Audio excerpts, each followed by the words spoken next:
Do you think that there is any merit to the fact that it's going to be a tricky situation for OPEC, considering that Russia is basically going great guns in terms of production to try and, well, we all know why they're trying to generate revenue, but do you think that there is going to be the propensity for OPEC to be cutting in this kind of a situation? Well, I think we've seen in the past that OPEC Plus, and especially Saudi Arabia, has taken preemptive measures in order to get the oil price up. And it wasn't but just in the early part of April that we had the surprise cut of 1.16 million barrels a day from OPEC Plus and another 500,000 barrels a day from Russia.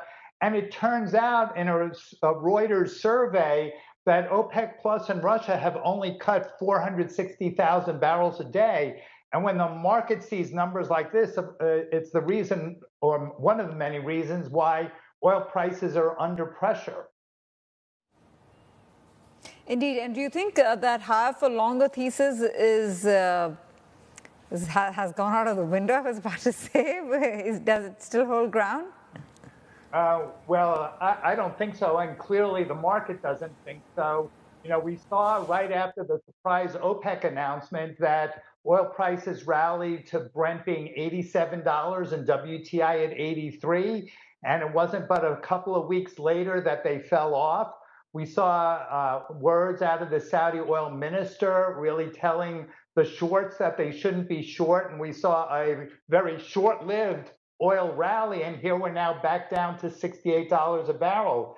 So I think that, OPEC Plus really needs to take further action to at least comply with the cuts that they announced back in April. But if they cut, right, and the Russians keep doing what they're doing, doesn't that mean that the Saudis et al. Lose out on market share?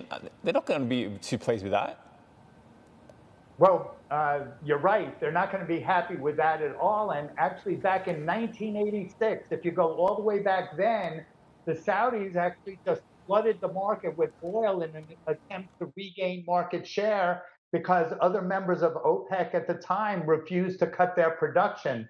So it's always a possibility that the Saudis go down that route, but I think it's highly unlikely because OPEC Plus and Russia, they do have one thing in common, which is they all need increased revenues to balance their budgets.